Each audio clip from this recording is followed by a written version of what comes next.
Good evening and welcome back to Drift Through History. Tonight we're going to the Iberian Peninsula, to a world that was, in the 11th century, one of the most complicated and most culturally extraordinary places on Earth.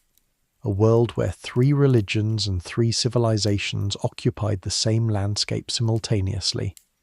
where the borders between Christian and Muslim kingdoms shifted constantly through war and diplomacy and marriage and betrayal,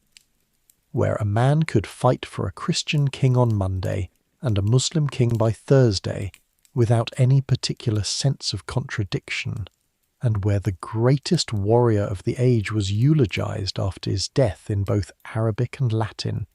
honored by the enemies he had defeated as fully as by the kings he had served and the kings who had exiled him. Tonight we are talking about Rodrigo Díaz de Vivar, who was called El Cid by the Muslim soldiers who followed him into battle, who was called El Campeador, the champion, by the Christian chroniclers who struggled to categorize him, and who has spent 900 years being simultaneously one of the most celebrated figures in Spanish national mythology, and one of the most genuinely fascinating and genuinely complicated human beings to emerge from the medieval world. The real El Cid and the legendary El Cid have coexisted uneasily for 9 centuries, and tonight we are going to try to do justice to both of them, to the specific historically documented man who was born in Castile around 1043, who served and was exiled by 2 different Castilian kings, who spent a decade as a mercenary in the service of Muslim rulers, who conquered and governed the wealthy city of Valencia in the last decade of his life with a sovereignty that was effectively his own, and who died there in 1099 at approximately 56 years old, having never lost a major battle. And to the legendary figure that the poets and the chroniclers constructed around that historical core, the perfect knight, the loyal vassal, the Christian hero of the Reconquista, which tells us as much about what medieval Spain needed its heroes to be as it does about who Rodrigo Díaz actually was. Before we begin, take a moment to like the video and subscribe if this is genuinely what you come here for. Only if you mean it, because that is always how we do this. And drop your city and your local time in the comments, because knowing that this story is settling over different parts of the world at the same moment is something I find consistently moving. Now, dim the lights, let the room go soft, find a comfortable position. The Iberian Peninsula in the 11th century is a long way from where you are, and it is going to take the full night to do it justice. Let your breath slow down. You have nowhere to be, and let us begin at the beginning. The Iberian Peninsula in the year 1000 was a world in the middle of one of the longest and most complex political processes in European history. The Reconquista, the Christian reconquest of territories that had been under Muslim rule since the Arab and Berber armies of the Umayyad Caliphate crossed the Strait of Gibraltar in 711, was already nearly 3 centuries old in 1043, when Rodrigo Díaz de Vivar was born, and it would continue for nearly 5 centuries more, ending with the fall of Granada in 1492. It was not a continuous military campaign, a single sustained push from north to south, with a clear beginning and a clear end. It was a political process of enormous complexity,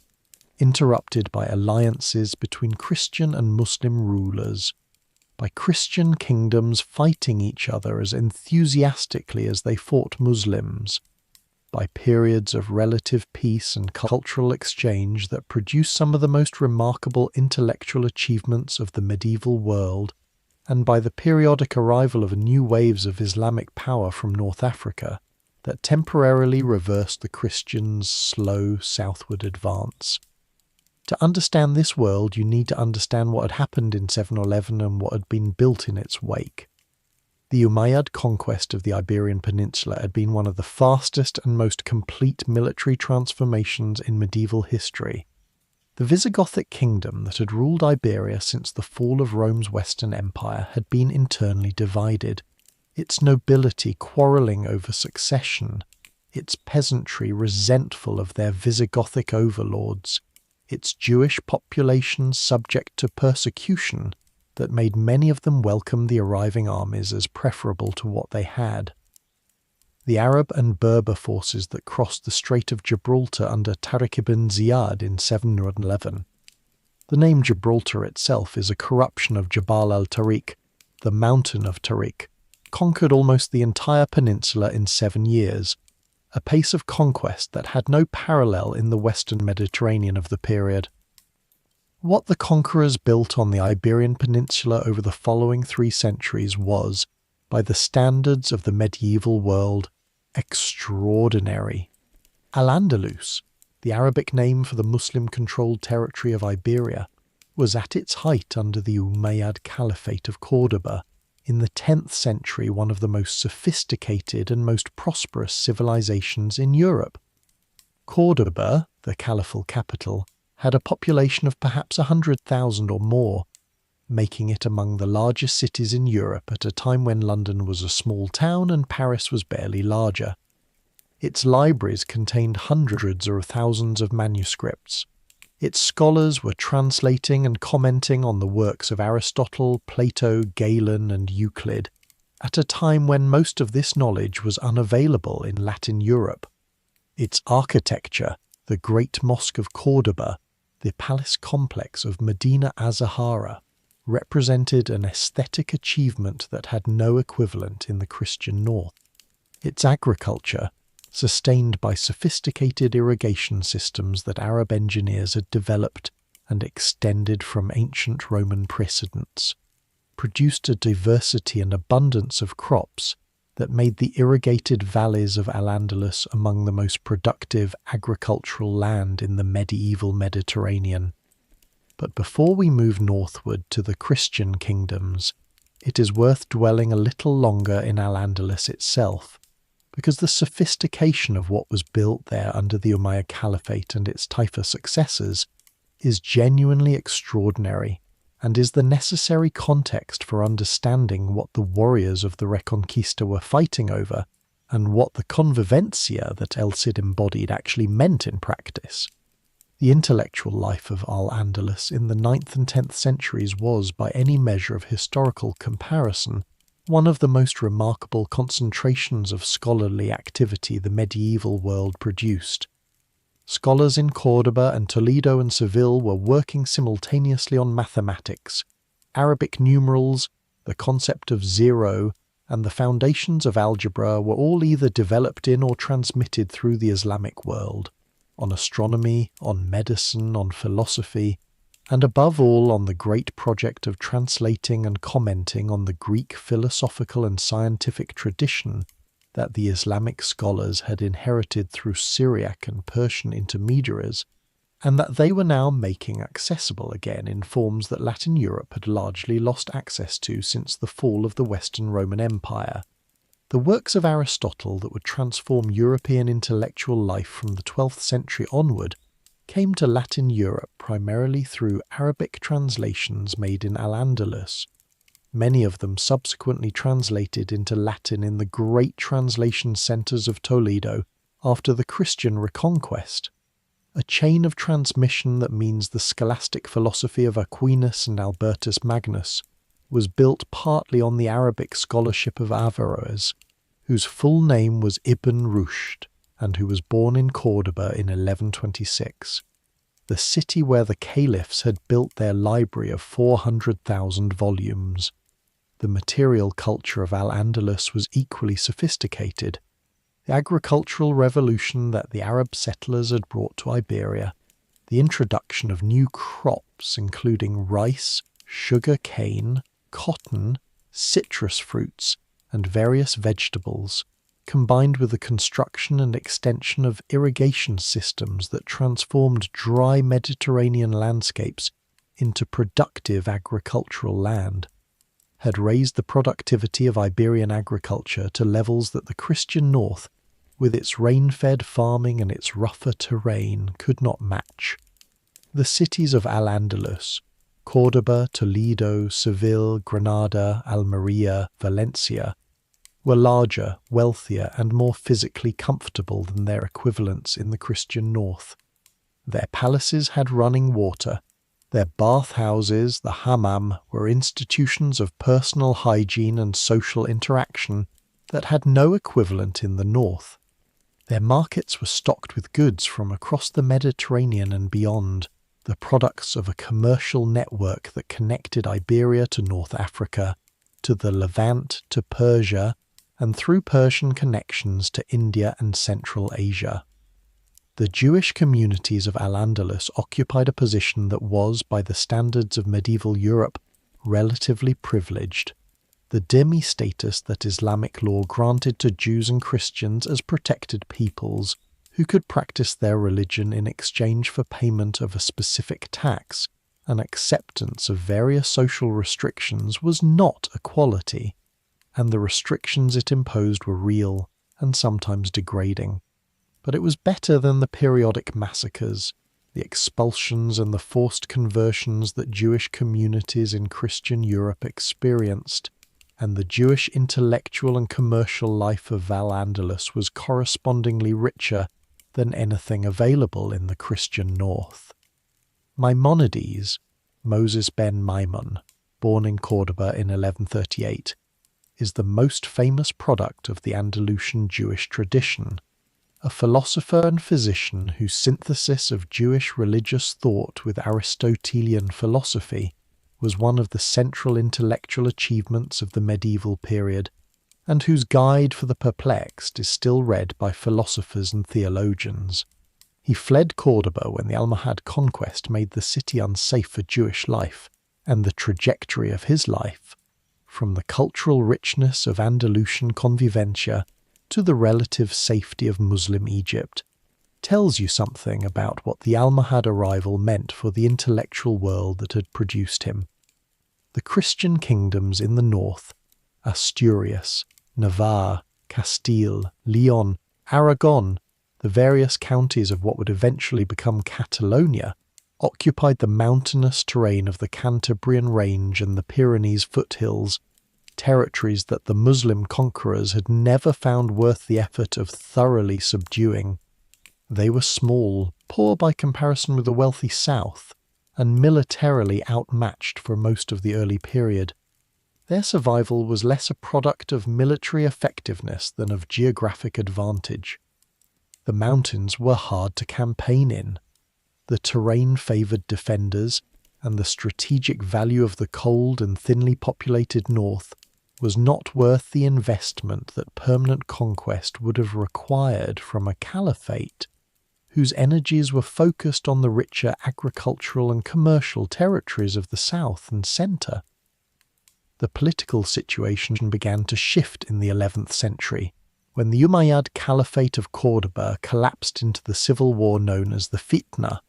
the disorder, that began in 1009 and by 1031 had fragmented the unified Muslim state into roughly 23 successor states called the taifa kingdoms, from the Arabic for factions or party states. The taifa kings were regional rulers of varying competence and varying ambition, frequently at war with each other, unable to present the unified political and military front that had given the Umayyad Caliphate its power, and, this is crucial for understanding El Cid's world, often willing to make alliances with Christian rulers against other Muslim taifa kings when the strategic situation seemed to require it. The collapse of the caliphate into the taifa kingdoms transformed the political landscape of Iberia in ways that simultaneously weakened the collective Islamic position and created a complex web of opportunities for precisely the kind of pragmatic warrior that Rodrigo Díaz would prove to be. The Christian kingdoms that moved into this transformed political landscape were not united either. Leon and Castile had been separate kingdoms that had been temporarily united under Fernando VII and then redivided among his sons at his death in 1065 in the traditional Leonese practice of dividing the kingdom among male heirs, a practice that guaranteed periodic civil war among brothers, and that would shape Rodrigo Díaz's career as decisively as any battle he fought. Navarre was a separate kingdom with its own dynastic ambitions. Aragon was developing from a county to a kingdom with expansion southward as its primary strategic objective. The various Christian rulers were capable of fighting each other with the same energy they directed against the Muslim south, and the alliances of the period cut across the religious divide with a regularity that makes nonsense of any simple narrative of Christian crusade against Muslim resistance. It was into this world of fractured kingdoms, opportunistic alliances and pragmatic warriors that Rodrigo Díaz de Vivar was born around 1043 in the village of Vivar, just north of the city of Burgos in Castile. The specific details of Rodrigo Díaz's early life are imperfectly preserved in the historical record, and the biographical tradition that developed around him in the centuries after his death has inevitably coloured the accounts that exist. What can be said with reasonable confidence is this: he was born into a family of the lesser Castilian nobility, the infanzones, the lower tier of the warrior aristocracy that filled the ranks of the mounted cavalry on which Castilian military power depended, and that his family had connections to the royal court sufficient to bring him into the household of Prince Sancho, the eldest son of King Fernando I of Castile and Leon, where he received the education in arms and in the courtly arts of governance that the sons of the nobility received in the households of powerful lords. The relationship between Rodrigo and Prince Sancho was the formative relationship of his life, the relationship that gave him his first military experience, his first experience of command, his first exposure to the political world of the Castilian court, and the patron whose patronage defined his early career. Sancho was a warrior king in the most direct sense, aggressive, ambitious, committed to the expansion of Castilian power at the expense of both his brothers and the surrounding Muslim taifa kingdoms, and entirely willing to use military force as the primary instrument of that expansion. Rodrigo served him as alferez, the standard-bearer and second-in-command of the royal military force,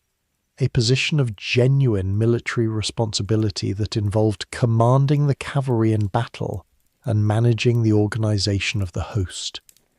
The sources that describe the military campaigns of Sancho's reign consistently identify Rodrigo as one of his most effective commanders, and the battle experience he accumulated across the campaigns of the late 1050s and 1060s gave him the professional military foundation on which everything else in his career would rest. The specific episode that first brings Rodrigo into sharp historical focus is the trial by combat that the chronicles describe him fighting on behalf of Castile against Navarre, probably around 1063.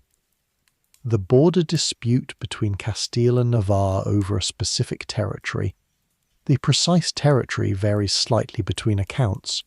was settled in the traditional manner by single combat between a champion from each side, and Rodrigo, at approximately 20 years old, fought for Castile and won. The victory in this duel, whatever the specific details of how it was conducted, established Rodrigo's personal reputation as a fighter of exceptional ability and gave him the title El Campeador, the champion, or alternatively the one who excels in the field of combat, that would follow him for the rest of his life. The Arabic title El Cid, from Sayyid, meaning lord or master, came later from the Muslim soldiers who served under him during his campaigns in the east of Iberia, but it is the title by which he is universally known today, and the combination of the two titles encapsulates something essential about his career: a man honoured by both sides of the civilization divide he navigated. Fernando V died in 1065, and the division of his kingdom among his sons produced the fratricidal conflict that Rodrigo had been preparing for across a decade of military service. Sancho received Castile, Alfonso received Leon, Garcia received Galicia, the northwestern kingdom. The arrangement was unstable from the beginning, as everyone involved must have known it would be, because the logic of medieval kingship, which defined power through the personal authority of the monarch and the territory that authority was exercised over, made the sharing of a divided inheritance between ambitious brothers a prescription for civil war. Sancho, with Rodrigo as his military commander, set about reconsolidating the divided kingdom through force. The campaigns against his brothers that followed across the years 1065 to 1072 were some of the hardest fighting of Rodrigo's career, and they produced results that changed the map of the Christian North. Before we follow the military campaigns in detail, it is worth understanding what medieval Iberian warfare actually looked like in the field. The specific technology, the tactics, the organisation of forces, because the military achievements that are the foundation of El Cid's reputation were not accomplished in a vacuum, but in a specific tactical environment that shaped what was possible and what constituted excellence. The dominant military technology of 11th century Iberian warfare was the heavy cavalry. The mounted knights, armoured in mail hauberks and helmets, mounted on large war horses, equipped with lance and sword, who formed the decisive arm of Christian and Muslim armies alike. The specific qualities of Iberian heavy cavalry of the period were somewhat different from the contemporaneous cavalry of France and Normandy. The Iberian style of mounted combat was more mobile and more flexible than the headlong charge of the northern European chivalric tradition, adapted to a terrain of open plains and narrow valleys that rewarded manoeuvrability over mass. The Jeannette style of light cavalry, the term comes from the Zenata Berbers whose horsemanship tradition influenced Iberian military culture, was prevalent on both sides of the religious divide and gave the Iberian military landscape a tactical fluidity that distinguished it from the more rigid engagements of northern Europe.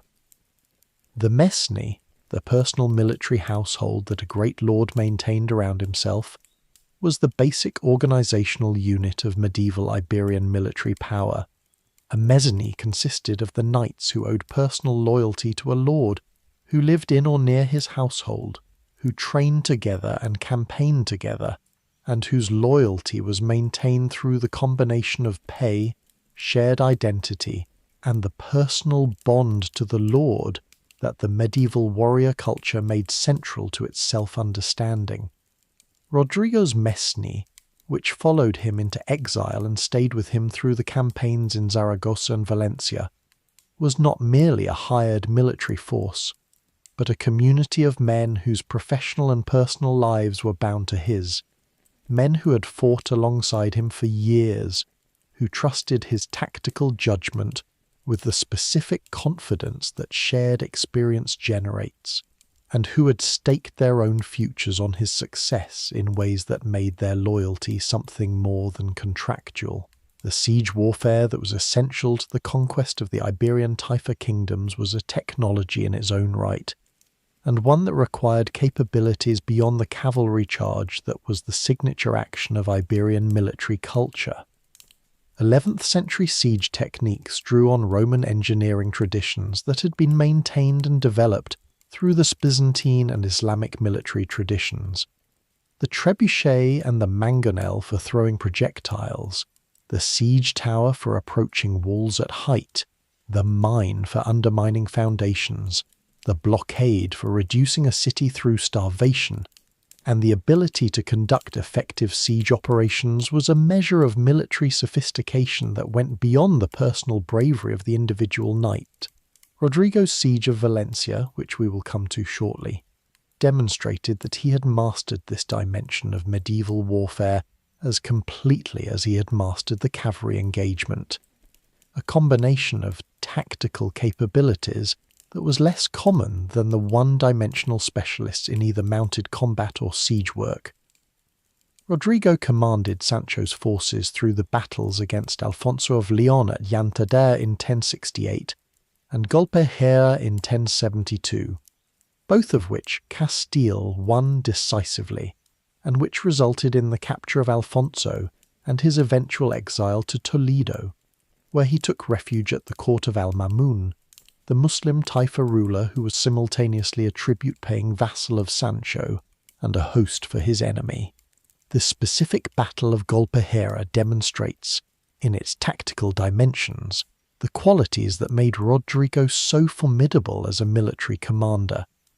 The ability to read terrain and the movement of an opposing force, to choose the moment of engagement when conditions favoured his cavalry, and to maintain the discipline and coordination of his forces through the chaos of a medieval engagement in ways that many commanders of the period could not manage consistently. Garcia of Galicia was conquered in the following year, his kingdom absorbed into the growing Castilian Leonese state that Sancho was reconstructing. Then, in October 1072, Sancho was murdered at the siege of Zamora,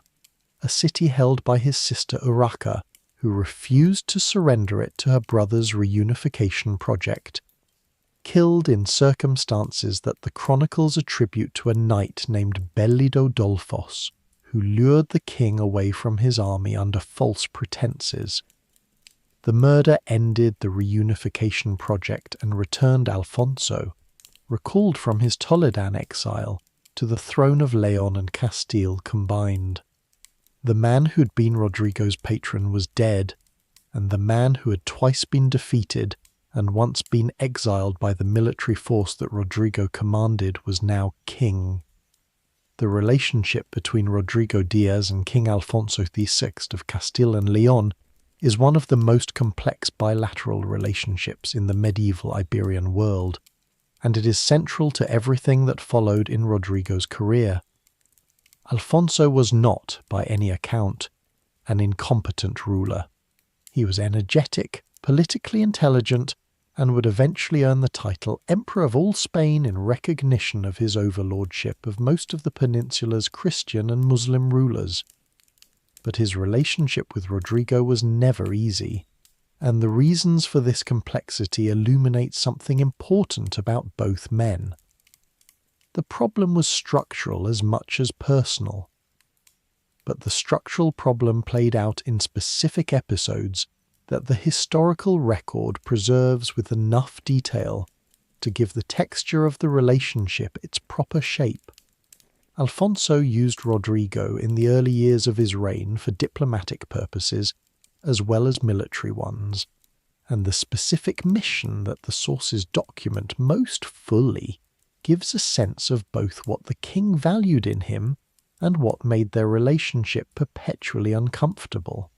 Around 1079, Rodrigo was sent to the court of Al-Mutamid, the taifa ruler of Seville, to collect the pariah's payments that Seville owed Castile under the tribute arrangements that Alfonso had negotiated.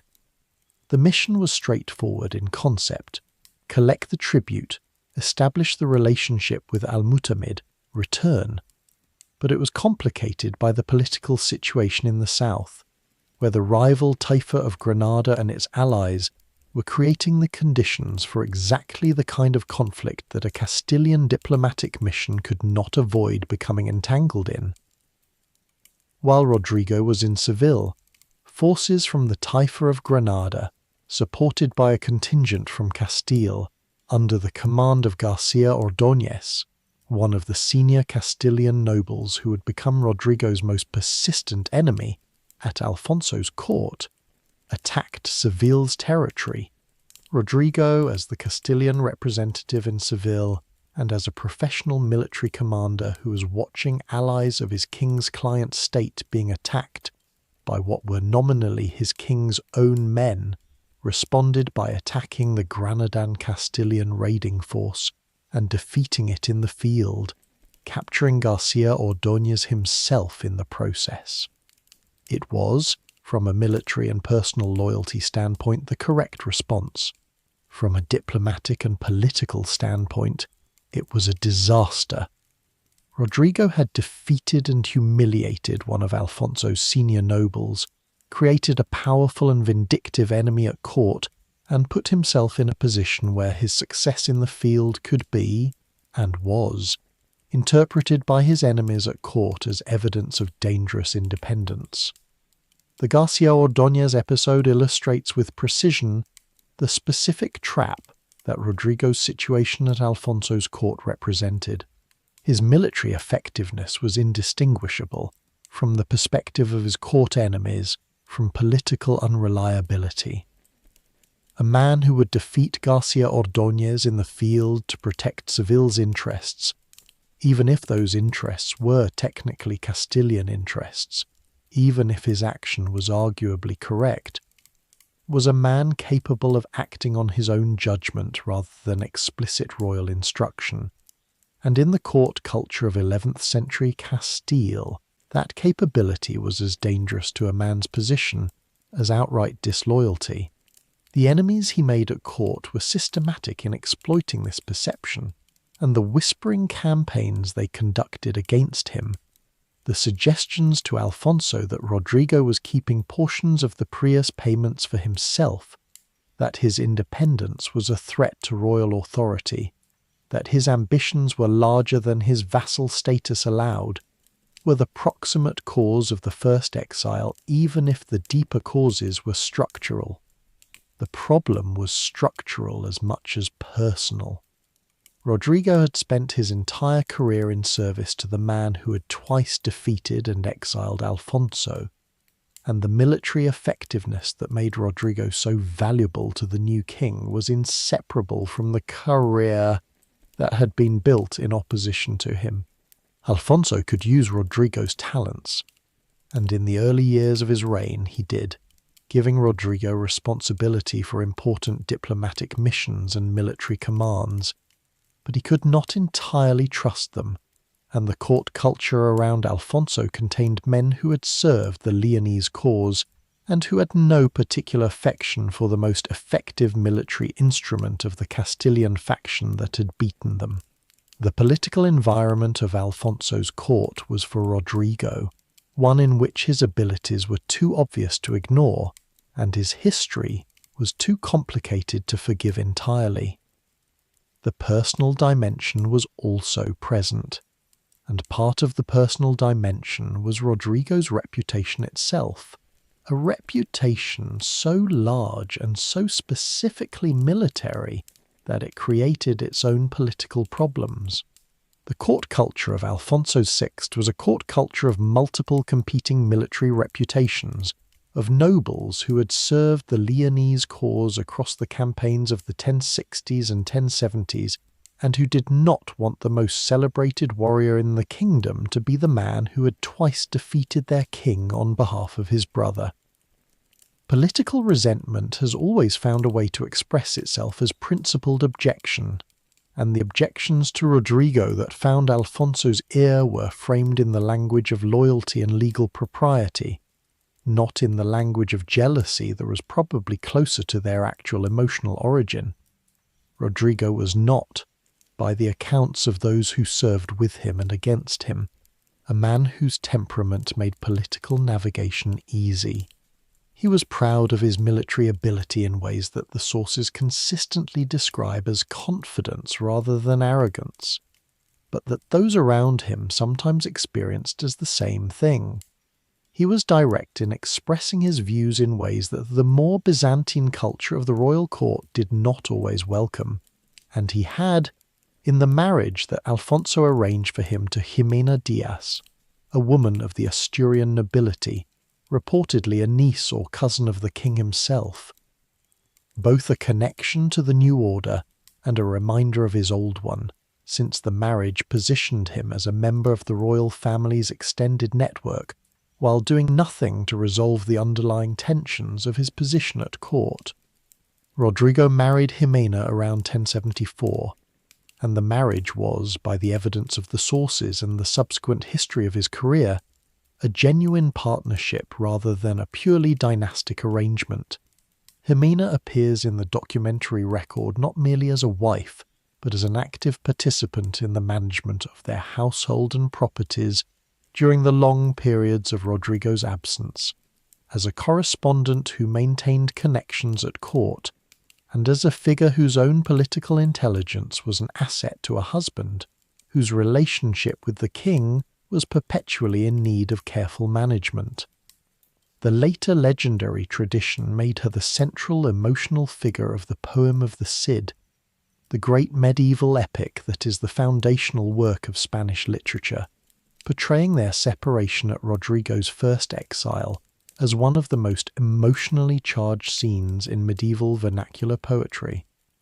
The historical record suggests that the emotional reality behind the literary portrait was genuine. The first exile came in 1081, and its occasion was characteristically ambiguous in ways that tell you something about the difficulty of Rodrigo's position at Alfonso's court. The specific incident that precipitated it was a military expedition that Rodrigo conducted against the Taifa kingdom of Toledo without explicit royal authorization. He had attacked the territories of Alcadir of Toledo, a king who was under Alfonso's protection and was effectively a Castilian client. Whether Rodrigo's attack was an act of personal entrepreneurship, a response to a genuine threat, or the result of misleading intelligence about the situation, is debated in the sources and cannot now be definitively resolved. What is clear is that Alfonso used it as the occasion for exile, ordering Rodrigo and his followers to leave Castile within 9 days. The exile transformed Rodrigo Díaz from a Castilian military commander into something more unusual and more interesting. A professional warrior of exceptional ability, operating independently in a fragmented political landscape. But to understand what that transformation meant, you need to understand what exile meant in the specific social and legal framework of 11th century Castile, because it was not merely the inconvenience of being asked to leave. It was a transformation of legal status with specific and serious consequences. Exile in medieval Iberian law, the desnaturamiento, the stripping of one's naturaleza, the legal bond between a man and his lord, was a formal legal process with defined procedures and defined consequences. A man exiled by the king lost his legal standing in the kingdom, his right to the protection of the king's justice, his claim to his properties, and his ability to call on the community of his peers for support in legal disputes. He remained in theory a free man with personal honour intact. Exile was distinct from outlawry, which placed a man outside the protection of law entirely, but he was a free man operating without the institutional backing that his social position had previously provided. The specific 9-day deadline that Alfonso gives El Cid in the poem, 9 days to leave Castile, reflects the actual legal tradition, and the urgency it imposed was a deliberate feature of the punishment, designed to prevent the exile from organizing resistance or disposing of his properties advantageously before departing. The men who accompanied Rodrigo into exile were making a significant personal commitment. They were choosing loyalty to a lord who had just been stripped of his legal standing over the security and the patronage opportunities that remaining in Castile would have provided. Some of them were almost certainly men whose own prospects in Castile were limited by their connection to Rodrigo. Men who had served under him for years and whose professional identities were bound to his reputation in ways that made remaining in Castile under a king who had just exiled their lord an uncertain proposition regardless of whether they were personally at fault. Others were men of genuine personal loyalty who chose to follow because the bond of the Mesni was the defining social relationship of their lives, and abandoning it was not something their understanding of their own honour allowed. The poem of the Cid captures the emotional texture of the departure, with a precision that the historical sources do not attempt. The scene at Burgos, where El Cid arrives in the city that is his own in some sense, and finds that the king's edict has preceded him, where no one will shelter him or sell him food because the king's prohibition is too recent and too frightening, and where only a young girl speaks to him from behind a locked door to explain that the city cannot help him, is one of the great set pieces of medieval vernacular narrative. Whether it happened precisely as the poem describes is irrelevant to what it captures. The specific quality of official disgrace in a society where the king's favour was the foundation of everything. The first employer Rodrigo found after his exile was Moqtadir of Zaragoza, al-Muqtadir ibn Hud, the ruler of the taifa kingdom of Zaragoza in the northeast of Iberia, one of the wealthier and more culturally sophisticated of the taifa states. The relationship between Rodrigo and Moqtadir, and then his successors at Zaragoza, was genuinely collaborative in the way that the best mercenary relationships could be. Rodrigo provided military expertise and a force of proven heavy cavalry. The Zaragozan rulers provided pay, provisions, and a political context in which Rodrigo's abilities could be deployed against the enemies that the taifa kingdom's position generated. The campaigns that followed across the 1080s and into the 1090s were conducted against a range of enemies: the Christian kingdom of Aragon and its ally Sancho Ramirez, various other taifa kings, and eventually the Almoravid forces that would transform the political situation of the entire peninsula. The military campaigns of Rodrigo's Zaragozan period are documented in both Christian and Arabic sources, and together they give a picture of a commander operating at the peak of his professional development across a decade of near-continuous campaigning that would have tested most warriors to their limits, and that Rodrigo appears to have found if the source's consistent description of his operational confidence is to be trusted.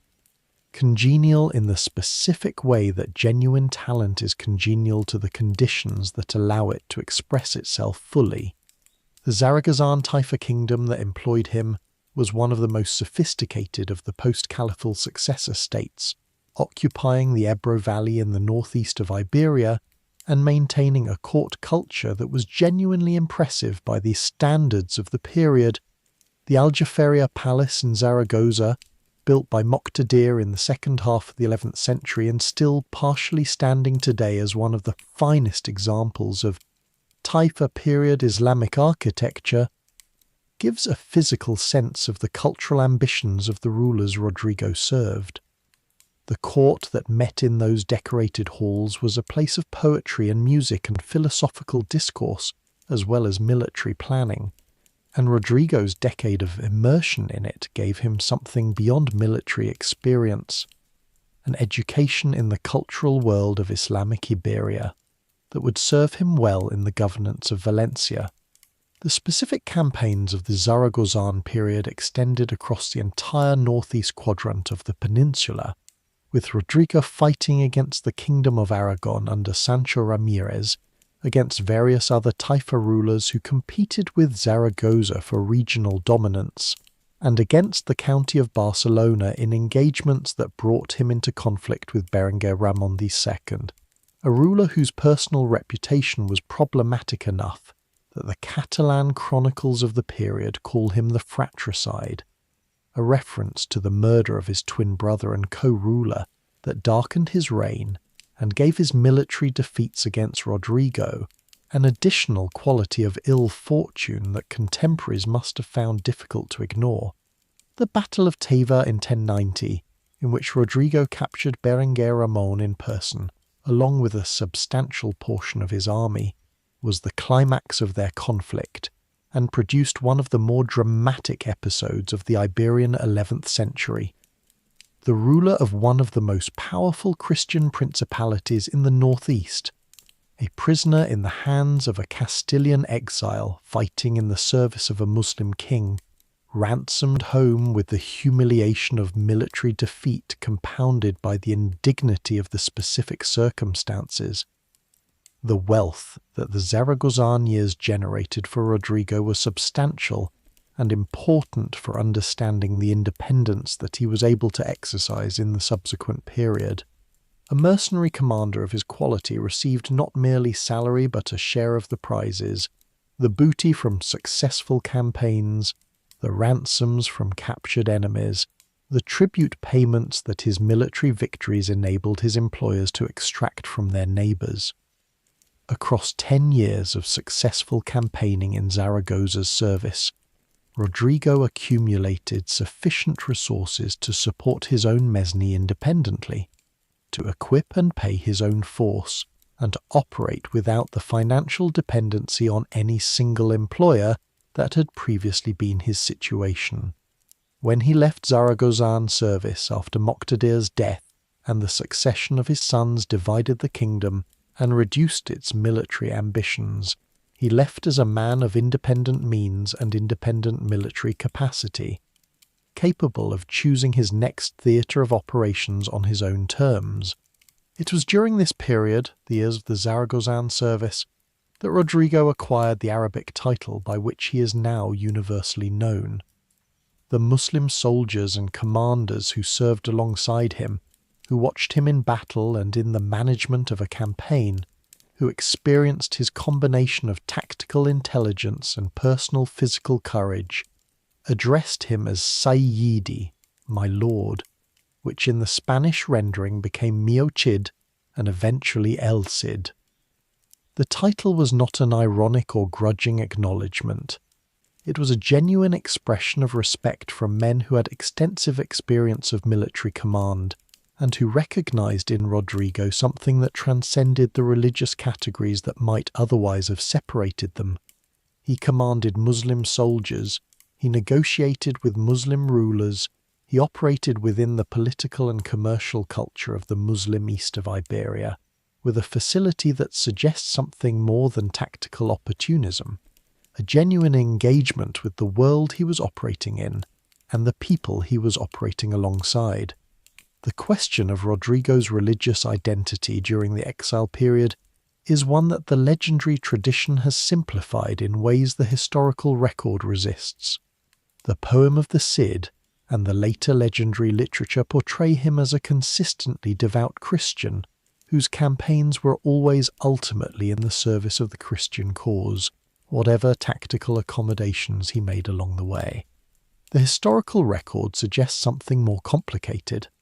A man who was certainly Christian by baptism and cultural formation, who maintained his Catholic religious practice throughout his life, and who was also genuinely comfortable operating in a Muslim political and cultural environment in ways that the more rigid religious identities of the later medieval period would have found difficult to sustain. He was, in the specific and irreducible sense of the word, a product of convivencia, the coexistence of the three cultures of medieval Iberia that produced, in its most productive moments, something more genuinely synthetic than any of the constituent traditions alone. The Almoravids are the transformative external force in the story of El Cid and in the history of the Iberian Peninsula in the 11th century, and understanding them is essential to understanding why the last decade of Rodrigo's life took the form it did. The Almoravids were a Berber Muslim dynasty that had emerged from the Saharan regions of West Africa under the religious inspiration of a reformist Islamic movement. The name Almoravid comes from Al-Murabitun, the people of the Ribat, the frontier fortress communities where Islamic warriors dedicated themselves to holy war, and had conquered Morocco and much of the western Maghreb by the 1070s. Their ruler, Yusuf ibn Tashfin, was a formidable military commander and a religious rigorist whose understanding of Islam was considerably more austere than the sophisticated, culturally accommodating version of the religion that the taifa rulers of Al-Andalus had developed across their generations of contact with Christian culture. The taifa rulers of Al-Andalus had been paying tribute, pariahs, to the growing Christian kingdoms for decades by the 1080s, and the Parias system is one of the most important and least adequately discussed features of the political landscape in which El Cid operated,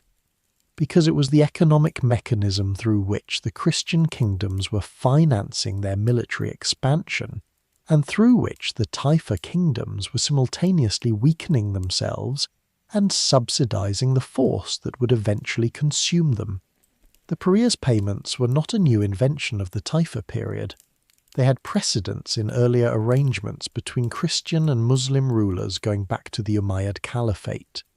But the collapse of the Caliphate into the taifa kingdoms had transformed the political context dramatically. Where before there had been a single powerful Muslim state, capable of projecting force across the peninsula and making the extraction of tribute from Christian rulers an occasional possibility, now there were 24 competing Muslim principalities, each of which was vulnerable to the military pressure that a united Christian kingdom could bring to bear, and none of which was powerful enough to resist that pressure alone. The taifa kings paid Parias to the Christian rulers not because they wanted to, and not because the Christian kingdoms were yet powerful enough to conquer them directly, but because the specific balance of military capabilities in the mid-11th century made tribute payments the most cost-effective way of keeping Christian armies occupied was the payments rather than the conquest. For the Christian kingdoms, the Parias were transformative. The silver and gold that flowed from the taifa kingdoms into Castilian and Leonese and Aragonese treasuries financed exactly the kind of military development: the procurement of armour and weapons, the payment of mercenaries, the maintenance of larger permanent military forces that accelerated the Christian kingdom's military capacity and made the eventual conquest of the taifa territories militarily feasible. The Parias were, in a very real sense, the taifa kingdoms financing their own conquest, an irony that the Arabic scholars of the period recognized and lamented but could not find a political mechanism to prevent. The Almoravid invitation was the eventual response to this structural problem. The taifa kings called in North African military power to break the Parias relationship and restore the military balance. That Rodrigo Díaz had been instrumental in the military pressure that made the Parias system work, and that he had himself received a share of the Parias payments as part of his compensation for military service to Alfonso VI, places him directly inside this economic and political dynamic in ways that complicate the simple picture of a Christian warrior fighting for religious principle. Yusuf crossed in 1086 with a substantial Almoravid force, and at the Battle of Sagrayas, called Zalaca in Arabic, in October of that year, he inflicted on Alfonso VI one of the most decisive defeats in the history of the Reconquista. But the significance of Sagrayas needs to be understood not just in military terms, but in the broader context of what Alfonso VI had been attempting across the preceding decades, because the battle was not merely a tactical defeat, but the collision of two very different conceptions of what Muslim Iberia could be. Alfonso VI had been the most aggressive and the most successful of the Christian rulers of the mid-11th century, and the specific ambitions he had nurtured across his reign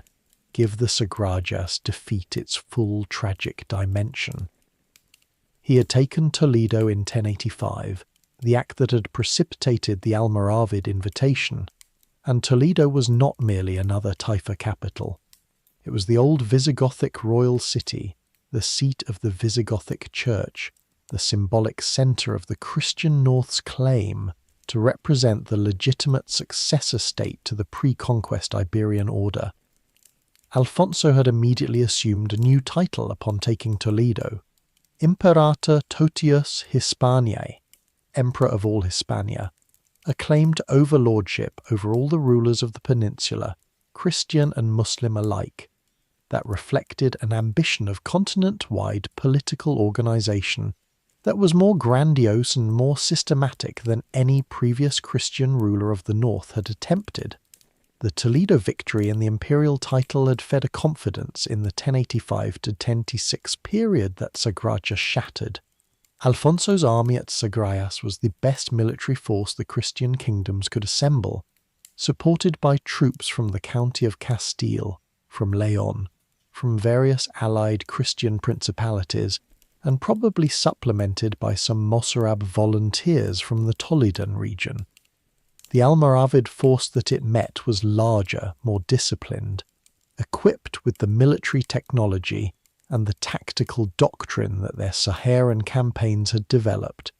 and motivated by a religious ideology of holy war that the sophisticated taifa rulers who had invited them, and who found the Almoravids' religious rigorism uncomfortable even as they needed their military power,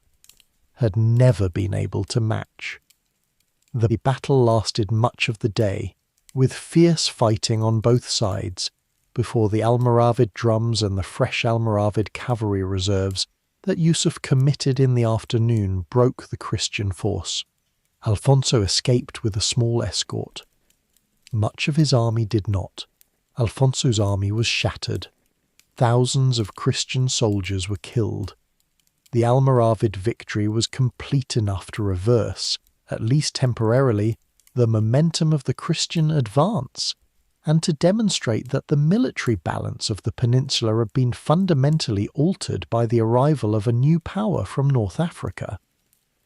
Alfonso survived the battle, but the political consequences were severe. The prius payments stopped.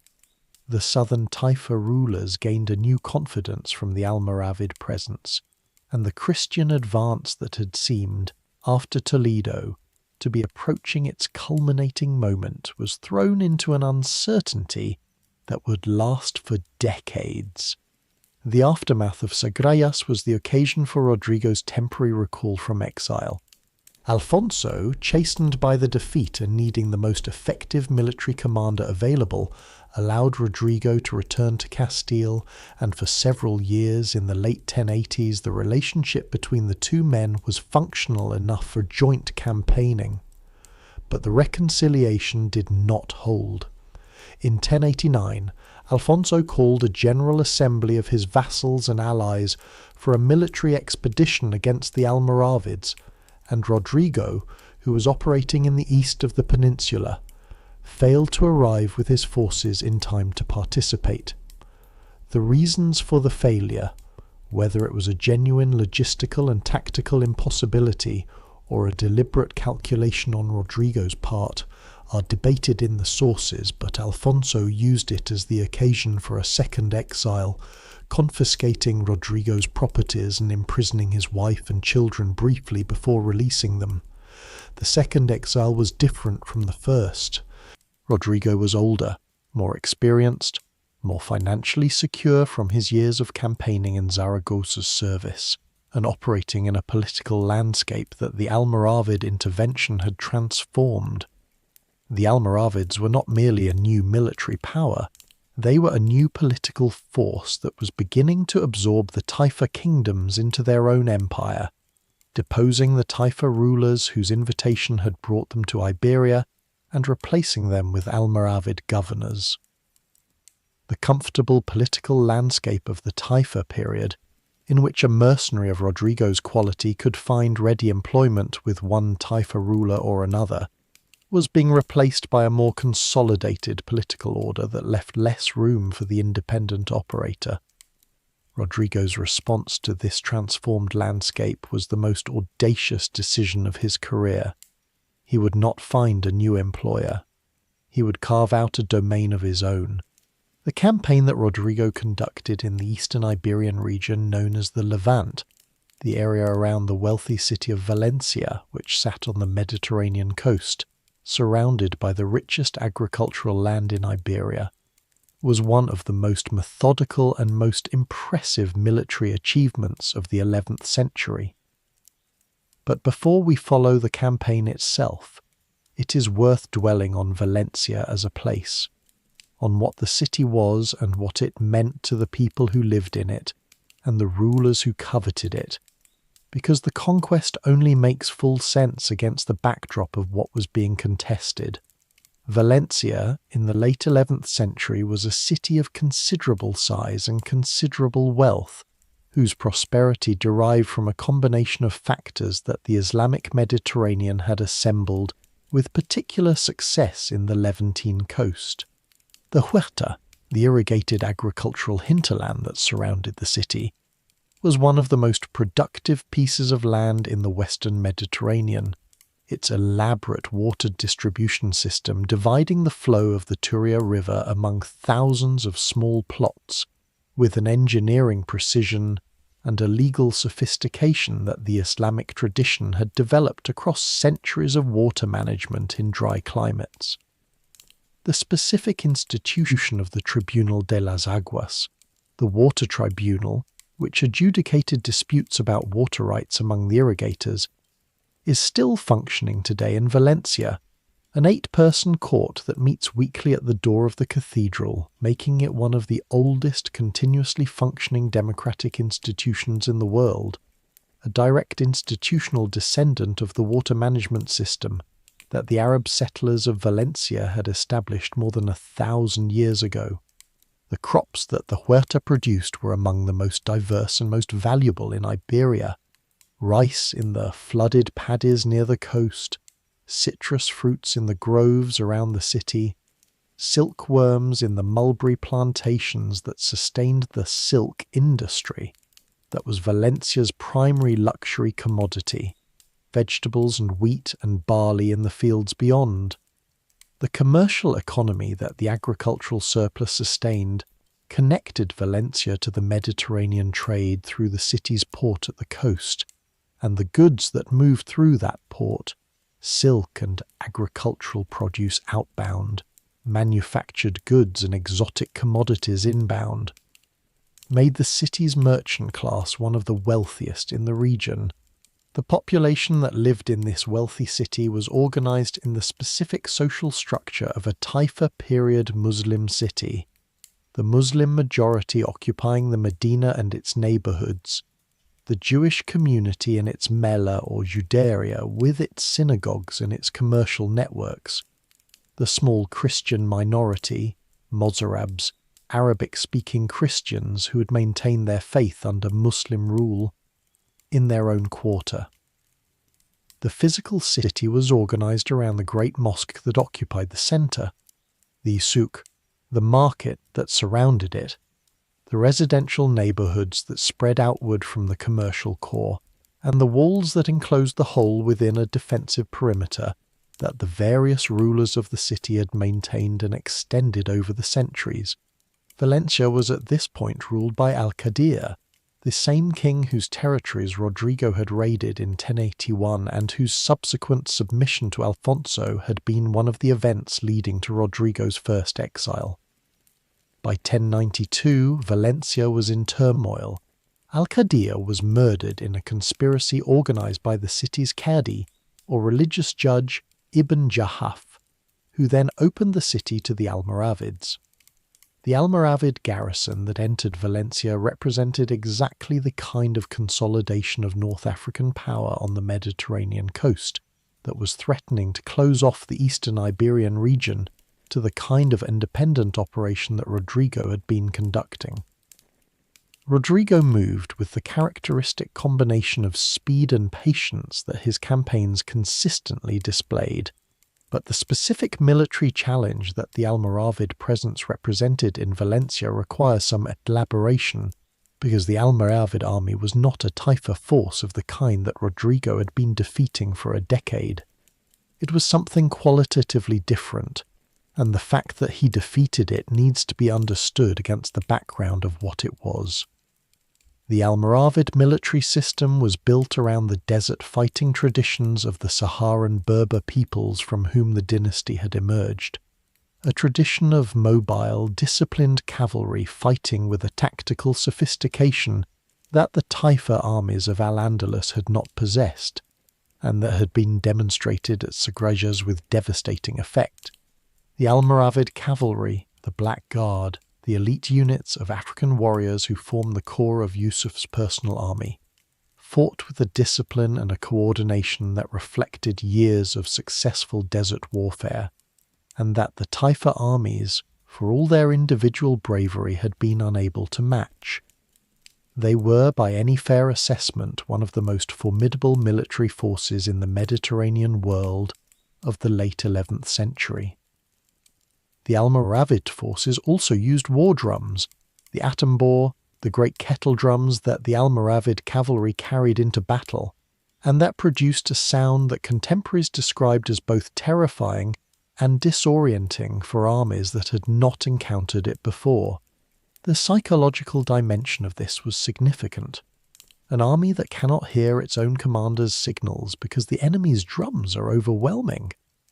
The sound environment is an army that is operating with a serious tactical disadvantage, and the specific advantage that the drums provided the Almoravids in the initial encounters of the Sagrayas campaign was a real factor in the outcome. Rodrigo's victory at Cuarte in 1094 against a relief force that presumably used the same tactics demonstrated either that he had developed specific countermeasures or that his force was sufficiently well disciplined to maintain tactical coherence despite the sound and the shock, either conclusion being impressive in its own way. Rodrigo moved with a characteristic combination of speed and patience that his campaigns consistently displayed. He did not attempt an immediate assault on Valencia. He lacked the siege artillery and the numbers for a direct frontal attack on a well-defended city. Instead, he established control of the surrounding territory, cutting off Valencia from its agricultural hinterland and from the supply routes that sustained the city's large population. The siege was an economic operation as much as a military one, conducted across several years through a combination of blockade, the systematic conquest of the fortified towns and villages that controlled access to the city, and the diplomatic pressure that his military position allowed him to exert on the various parties inside Valencia whose interests were best served by accommodation rather than resistance. The Almoravid relief forces that Yusuf ibn Tashfin sent to relieve Valencia were among the most formidable military units in the Mediterranean world, and Rodrigo defeated them. This is not a statement that can be made casually. The Almoravid army was the force that had destroyed Alfonso VI's army at Sagrayas, and subsequent Almoravid campaigns had demonstrated that the defeat of Sagrayas was not an anomaly, but a reflection of genuine military superiority over the Christian forces of the north. When Rodrigo defeated the Almoravid relief force at the Battle of Cuarte in 1094, a battle in which he is said to have used the element of surprise and the specific mobility advantages of his heavy cavalry against a larger force, he accomplished something that no other Christian commander of the period had managed. He defeated the Almoravids in open battle. Valencia surrendered to Rodrigo in June 1094. The city that he entered as its conqueror was one of the jewels of the Islamic Mediterranean, a city of perhaps 15,000 to 30,000 people, with a sophisticated agricultural system sustained by Roman and Arab irrigation works, a commercial economy connected to the Mediterranean trade routes, a tradition of cultural sophistication that the taifa period had maintained even through the political instability of the later 11th century. Rodrigo governed it, not as the representative of Alfonso VI of Castile, not as the vassal of any other Christian king, not as the servant of any Muslim taifa ruler. He governed it as its lord, making the decisions of a sovereign, maintaining a court, administering justice, managing the city's finances, and conducting foreign policy with the surrounding rulers with an independence that the Latin sources describe with slightly breathless admiration, and that the Arabic sources describe with the combination of respect and resignation appropriate to a man who has just demonstrated that he is too formidable to be easily removed. The government of Valencia under Rodrigo Díaz was one of the most remarkable exercises in practical convivencia, the coexistence and cooperation of the three Iberian cultures in the history of the medieval peninsula. The city's population was overwhelmingly Muslim, with a substantial Jewish community and a small Christian minority. Rodrigo maintained the existing administrative and legal structures that had governed the city under its taifa rulers, adapting them to accommodate the new political reality of Christian lordship without dismantling the social and economic infrastructure that made the city function. He appointed a Muslim Qadi to administer Islamic law for the Muslim population. He maintained the Great Mosque as a mosque during the first years of his rule, converting it to a cathedral only in 1096, when he installed his own bishop, Jérôme of Périgord, a French cleric who had come to Iberia in the context of the Gregorian reform movement. He collected taxes, managed the irrigation systems that sustained the agricultural economy of the region, and maintained public order in a city that had experienced years of political instability with a firmness and a consistency that the Arabic sources, even those written by men who were not well disposed toward him, acknowledged as genuine governance. The Arabic sources on El Cid are one of the most important and most underutilized dimensions of his historical legacy, because they provide a perspective on him that the Latin and Spanish legendary tradition cannot supply. Ibn al-Qama, a scholar who lived in Valencia during the period of Rodrigo's rule and who wrote an account of the city's history that survives in fragmentary form in later compilations, describes Rodrigo with a complexity that cuts across the simple categories of Christian hero and Muslim villain that the later Spanish tradition required. He records Rodrigo's military ability with the admiration of a man who'd seen it firsthand and who understood what he was observing.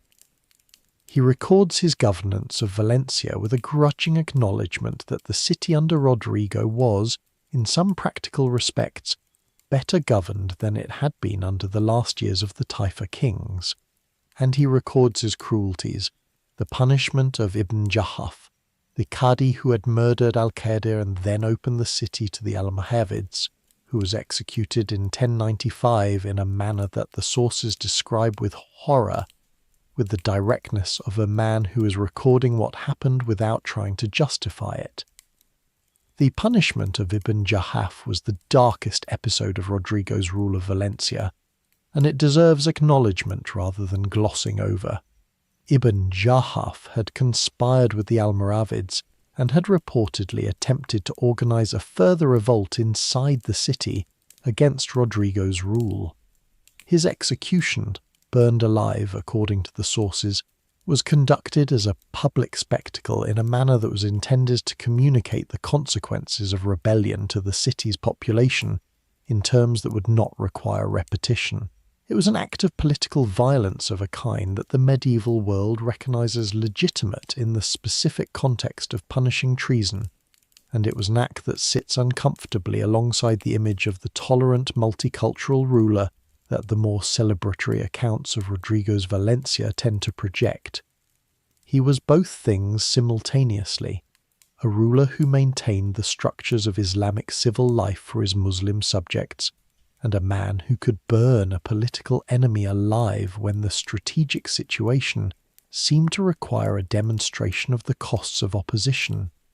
The medieval world did not see the contradiction as strongly as the modern one does, but the contradiction is genuinely there.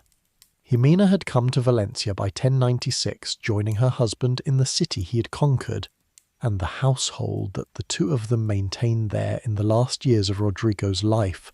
was in some sense the culmination of everything his career had been building toward. A court in which his military achievements were embodied in the territory he governed, his political authority expressed in the day-to-day administration of a wealthy city, and his personal life finally reunited with the woman from whom his two exiles had separated him. Their daughters had been married to the infants of Castilian, a match that the legendary tradition subsequently turned into one of the most dramatic episodes of the poem of the Cid. Though the historical record suggests the marriages were contracted and dissolved without the specific violence that the legend describes. Their son Diego had died in 1097 at the Battle of Consuegra, fighting in Alfonso's army against the Almoravids, a death that the sources suggest Rodrigo bore with the controlled grief of a man trained to accept the deaths of soldiers, including his own son, as the price of the world he inhabited. Rodrigo Díaz died in Valencia in July 1099. The cause of his death is not specified in the sources with the kind of clinical detail that would allow a modern diagnosis. He'd been ill for some time before the end, and the combination of years of campaigning, the physical stress of continuous military life, and whatever specific illness the sources describe vaguely as a wasting sickness produced a death that was clearly not sudden. He was approximately 56 years old, which placed him near the upper end of the age range of an active military commander in the 11th century. He had never lost a major battle. He had governed Valencia for 5 years. He had defeated the Almoravids in open battle when no other Christian commander of the period could claim the same. He died in his own city, in his own bed, in the company of the wife who'd followed him into exile and waited for him through 20 years of absence and return. The aftermath of his death is almost as extraordinary as the career that preceded it. Jimena, faced with an Almoravid siege of Valencia that the garrison left behind could not sustain without Rodrigo's leadership, made the decision to abandon the city rather than allow it to be taken. She had her husband's body, preserved, according to the legend, through some combination of embalming and the dry Valencia climate, transported to the monastery of San Pedro de Cardeña in Castile, where it was buried. Alfonso VI, hearing of the situation in Valencia, came personally with an army and organised the evacuation, burning the city rather than leaving it intact for the Almoravids to inhabit. Valencia, which Rodrigo had conquered and governed for 5 years, fell to the Almoravids in 1102, 3 years after his death. The body that Jimena brought back to Castile became, over the following centuries, one of the most politically significant relics in the Spanish national imagination. The monastery of San Pedro de Cardeña became a site of pilgrimage. The legends that accumulated around the body, stories of miracles, of the corpse striking a Jew who touched it, of the figure of El Cid appearing on horseback to lead Christian forces in subsequent battles, were the products of the same process of mythologization that was simultaneously occurring in the literary tradition, converting the specific historical figure of Rodrigo Díaz into the ideal representative of a Spanish Christian identity that the political needs of the Reconquista required. The poem of the Cid, the Canta de mi Cid, is the oldest substantial work of Spanish vernacular literature, composed probably in the late 12th century and surviving in a single manuscript from the 14th century with 1 folio missing. It is one of the foundational texts of Spanish culture, the work that schoolchildren in Spain still read and that scholars have been arguing about for centuries, and its relationship to the historical El Cid is one of the most interesting questions in medieval literary history. The poem opens with one of the most emotionally powerful passages in medieval vernacular poetry, a passage that unfortunately survives only from the middle, because the first folio of the manuscript is lost, but that picks up the narrative in the moment of El Cid's departure from his home, the empty houses of Vivar, the locked doors, the falconer's perch without a falcon. The poet's evocation of absence, of a home that is no longer inhabited, of a man leaving behind everything that constituted his social identity, achieves in a few lines what the most elaborate of later literary treatments of exile has rarely equalled: The famous weeping lines, Rodrigo looking back at the empty houses, turning his head and looking back, have the quality of images that the poetry of any language produces only occasionally. Precise, physical, emotionally undeniable. The poem's narrative spans 3 cantares, 3 songs or sections, that take El Cid from his first exile through his initial campaigns, his establishment of an independent power base in the east, and finally the conquest of Valencia. The 3rd cantar introduces the episode of the Infants of Carrion, the 2 noblemen of high lineage but weak character who marry El Cid's daughters, and then, in one of the most shocking episodes in medieval European literature, take the daughters into a forest and beat them nearly to death before abandoning them, as an act of revenge against El Cid for slights to their pride that they believe they cannot avenge directly. The episode has no historical basis, but its narrative function is clear and brilliantly executed. It provides the mechanism for the poem's final act, in which El Cid obtains justice from Alfonso VI through a legal process at court. The marriages are dissolved, and new marriages are arranged with more worthy partners, the kings of Navarre and Aragon. The poem's treatment of Muslim characters is one of its most interesting features from a modern perspective, because the poet, writing in the late 12th century, when the memory of the convivencia was receding, and the crusading ideology was shaping Christian attitude toward Islam in ways that made the historical El Cid's career increasingly difficult to explain, chose a path of deliberate complexity rather than simple demonization. The Muslim rulers who interact with El Cid in the poem are portrayed as serious political actors worthy of negotiation and respect. The Muslim soldiers in his army are present without comment. The governance of Valencia is described in terms that acknowledge the Muslim character of the city. The poet was sophisticated enough to understand that the real El Cid's career could not be reduced to simple crusade narrative, and honest enough to preserve some of that complexity, even when the ideological pressures of the late 12th century were pushing towards simplification. The metre of the poem, regular lines with a strong caesura in the middle, organized into laces or verse paragraphs that each develop a single scene or idea before a new lace introduces the next, is the metre of oral epic poetry, adapted to the specific sounds and rhythms of medieval Castilian in ways that give the poem its particular quality of energetic directness. The famous lines have the quality of spoken language elevated to literature. They do not feel like written composition, but like the transcription of a performance, and the hypothesis that the poem emerged from an oral tradition of sung or recited epic is supported by the specific formal features that oral epic traditions consistently produce. Whether a single poet composed it or multiple voices contributed to the tradition that produced it is a question that medieval literary scholarship has been arguing about without final resolution for most of the last century.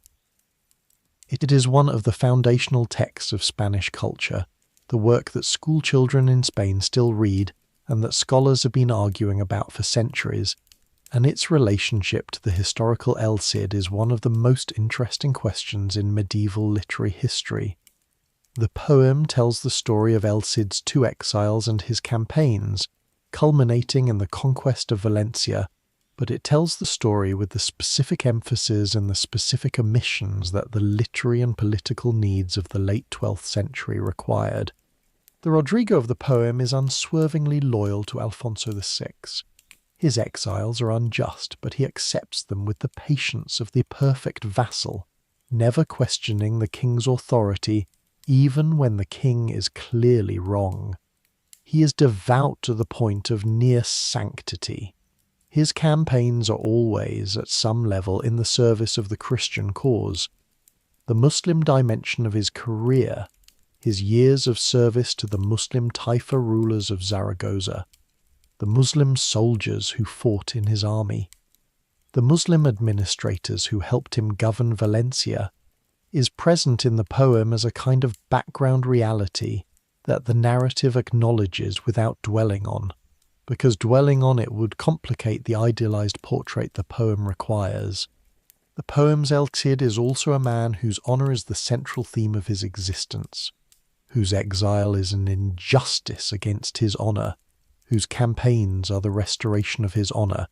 whose relationship with Alfonso is a negotiation about the conditions under which his honor can be acknowledged and restored. The legal and political concept of honor in the medieval Castilian world was not a vague feeling of personal dignity, but a specific social position, a legal standing, a claim to the respect and recognition that one's noble birth and military service warranted. El Cid's honor in the poem is damaged by his exile, rebuilt through his military achievements, and definitively restored by the king's acknowledgement that the men who dishonored his daughters, the infants of Carrion, deserve punishment. The emotional logic of the poem is the emotional logic of a society in which personal honor and social position were essentially the same thing, and in which a man who had been unjustly dishonored had both the right and the obligation to work toward its restoration. The historical scholarship of the last 2 centuries has systematically stripped away the layers of legend to reveal the more complicated figure beneath, and what it has revealed is someone who is, in many ways, more interesting than the legendary version. The historical Rodrigo was not perfectly loyal.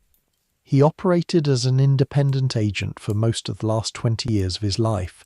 pursuing his own interests with a pragmatism that the loyalty-centered literary tradition had to carefully reframe.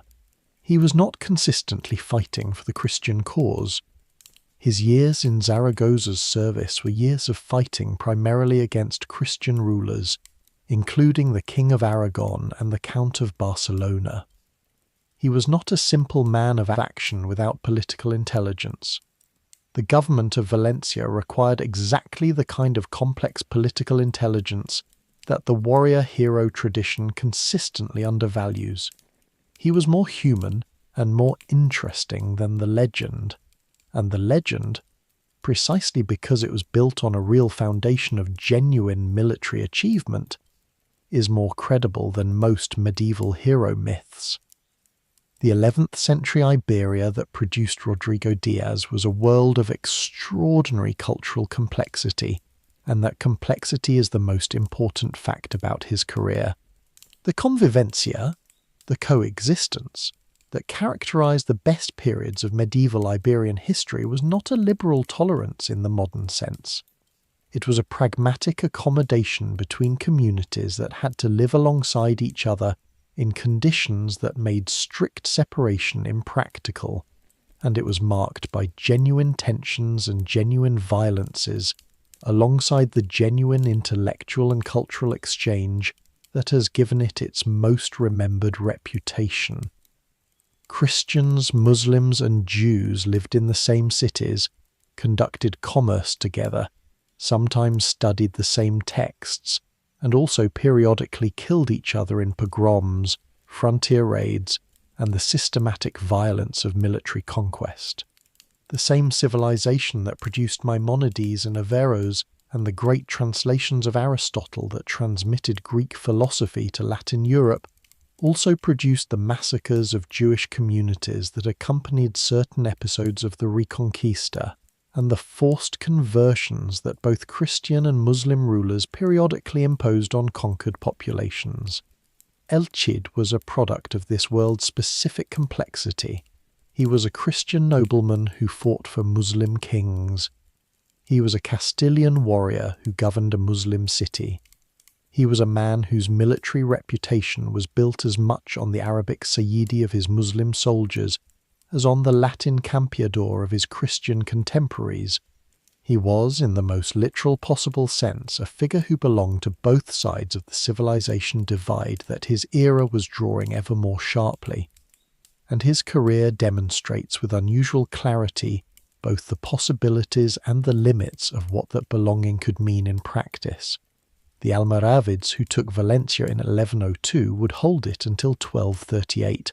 when Jaime I of Aragon, the conqueror, finally brought the city permanently into the Christian realm. The century and a third between Rodrigo's death and Jaume's conquest was a period of continued cultural richness, even under the more religiously demanding Almoravid and then Almohad rulers. The Islamic intellectual tradition in Valencia and the other cities of the Valencian Levant produced scholars and poets and engineers across the 12th and 13th centuries whose names appear in the histories of Islamic science and literature, if not in the popular narrative of the Reconquista. The specific figure of Ibn Jubayr, the 12th century Valencian traveller and writer, whose Rila, his account of a pilgrimage to Mecca conducted in the 1180s, is one of the great travel narratives of the medieval world, gives a sense of the intellectual culture that flourished in the cities of Valencia's region in the century after El Cid's death.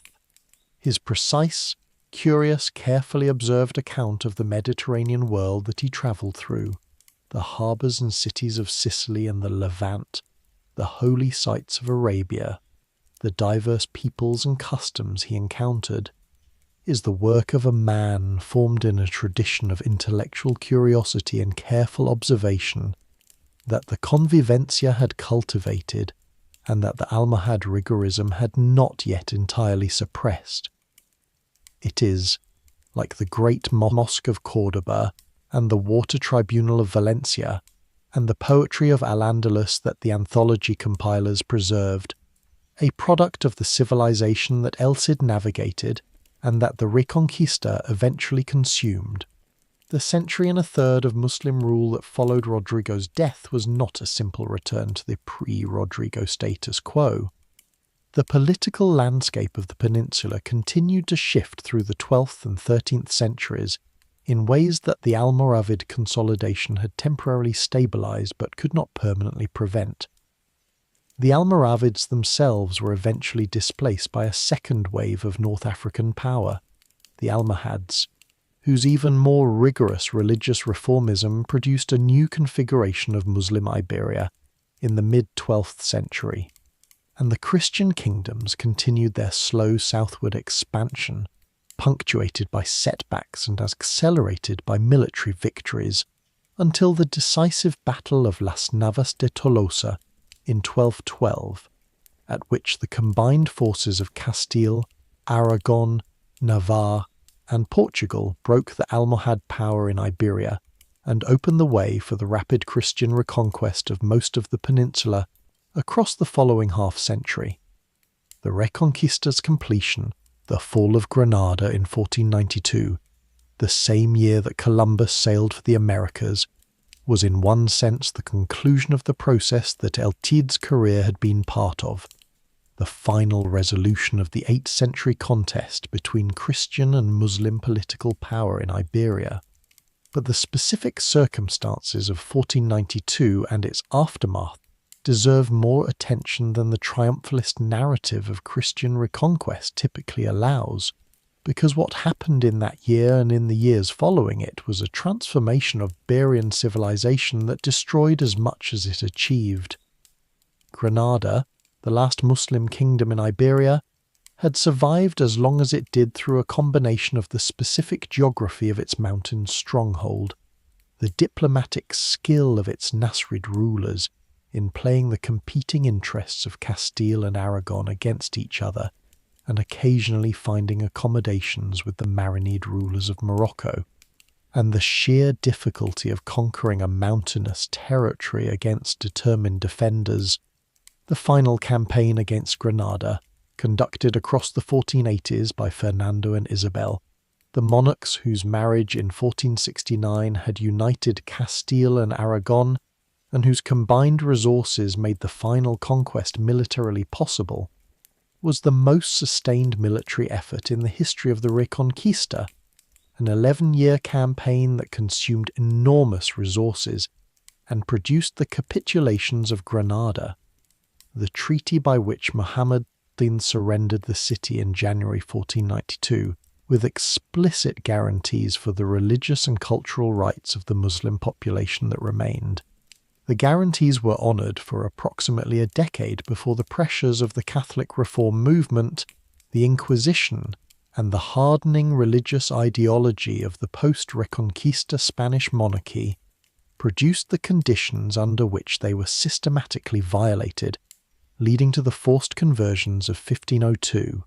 and eventually to the expulsions of the Moriscos, the forcibly converted Muslims, in 1609 to 1614. The Jews of Spain had already been expelled in 1492 itself, the same year as Columbus, the same year as Granada, in an edict signed by Fernando and Isabel that gave the Jewish communities of Castile and Aragon 4 months to convert or leave, producing the Sephardic diaspora that scattered the largest and most culturally productive Jewish community in Western Europe across the Mediterranean world. The Spain that emerged from these expulsions and forced conversions was more religiously homogeneous than the medieval Spain of the convivencia, more politically unified, and in some important respects culturally impoverished by the loss of the communities whose presence had contributed so much to the intellectual and commercial life of the medieval period. The monoculture that the Inquisition and the limpieza de sangre, the purity of blood statutes that excluded people of Jewish or Muslim ancestry from various offices and institutions, imposed on Spanish society in the 16th century, was purchased at the price of the diversity that had made medieval Iberia one of the most intellectually productive places in the Western world. The final resolution of the 8th-century contest between Christian and Muslim political power in Iberia, but it was a resolution that involved the expulsion of the Muslim population of Granada and the forced conversion or expulsion of the Jewish communities of Spain. Acts of religious exclusion that were the antithesis of the convivencia that the best of medieval Iberian civilization had represented. The Spain that emerged from 1492 was a more homogeneous and in some respects less culturally rich place than the Spain of 1099, and the distance between the two endpoints of the Reconquista is a measure of how much the civilization of El Cid's era had contained and how much was lost in the process of its resolution. The legacy of El Cid in Spanish national culture is vast and complicated in ways that mirror the complexity of the man himself. He became, in the centuries after his death, the primary symbol of Castilian Christian identity, the perfect warrior, the loyal vassal, the defender of the faith. The poem of the Cid was read and memorized and performed across the medieval period. Later historical accounts embellished the legend with episodes that have no historical basis, but that serve the cultural needs of successive generations. The story of the Oath of Santa Gadea, in which Rodrigo allegedly forced Alfonso VI to swear before God that he had no part in his brother Sancho's murder, is the most famous of these episodes, and also one of the least historically credible, but it captured the imagination of successive generations because it portrayed El Cid as the man willing to hold even the king to account for his honour. The image of him on horseback leading a last charge in death after his body had been strapped to his horse. Babieca, by his loyal followers, another episode of the legend with no historical basis, has maintained its power across the centuries as a symbol of the kind of valour that death cannot diminish.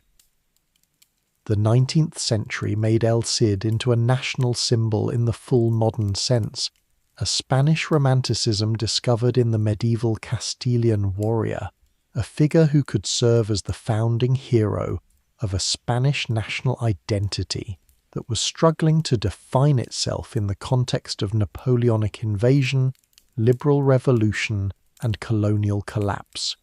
The 20th century gave the legend one of its most visible international expressions in the 1961 Hollywood epic starring Charlton Heston as El Cid and Sophia Loren as Jimena, a film whose historical accuracy was approximately what you would expect from a Hollywood epic of the period, and whose visual power, the final scene of El Cid's body riding out of the gates of Valencia on Babieca, the Almoravid army parting before the dead man, has given the legend one of its most enduring modern images. The scholarly rehabilitation of the historical Rodrigo Díaz, driven above all by the Spanish historian Ramón Menéndez Pidal in the early 20th century, and continued by a generation of historians who have drawn on the Arabic as well as the Latin sources, has produced a picture of the historical figure that is less symbolically simple than the legend and more humanly compelling. The man who emerges from the combination of the Latin chronicles, the Arabic accounts, the surviving charters and legal documents that his name appears in,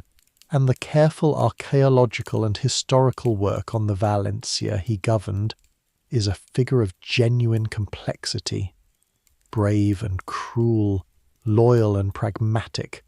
pious and ruthlessly self-interested, capable of genuine multicultural governance and capable of political violence, a man whose career cannot be reduced to any of the categories that subsequent tradition has tried to impose on it. He was, above all, a man of his specific time and place. But before we reach the final meditation, it is worth trying to bring him into focus as a physical and personal presence, because the historical sources give us more to work with than many medieval figures, and the portrait that emerges is specific enough to feel like a person rather than a type. The sources agree that Rodrigo was physically imposing, tall and strong by the standards of the period, with the physical endurance that decades of military campaigning required, and that the specific training regime of the medieval knight, begun in childhood, produced. His horsemanship was exceptional even in a culture where horsemanship was the foundational martial skill. The specific ability to manage a warhorse in the controlled chaos of battle, to maintain position on the animal under the impact of combat, to use the horse's weight and speed as extensions of the rider's own force, was a skill that the sources describe him possessing in the manner of a man who had fully internalized it rather than merely learned it. The horse Babieca, the most famous horse in Spanish history, whose name means stupid or simpleton in Spanish, supposedly given because a young Rodrigo's godfather gave him a horse that the godfather considered unworthy, and Rodrigo saw the potential in, became in the legend the symbol of the partnership between the warrior and his mount that medieval military culture celebrated as its highest physical expression. His personal manner in negotiation and in the management of his subordinates is described in the sources with a consistency that suggests something real rather than literary convention. He was direct, blunt even, in expressing his assessments of situations and his requirements from those he negotiated with in ways that the more elaborately courtly communication of Muslim and Christian courts sometimes found jarring. He maintained the loyalty of his mesni across 20 years of exile and independent operation through a combination of consistent success. Men who followed El Cid found themselves on the winning side of battles and received their shares of the prizes, and the personal bond of a commander who is described as knowing his men individually and treating the loyalty they gave him as something he owed them a reciprocal obligation for. The specific word that the Latin sources use most frequently for his relationship with his soldiers is fidelitas, faithfulness, and the implication is mutual rather than merely downward.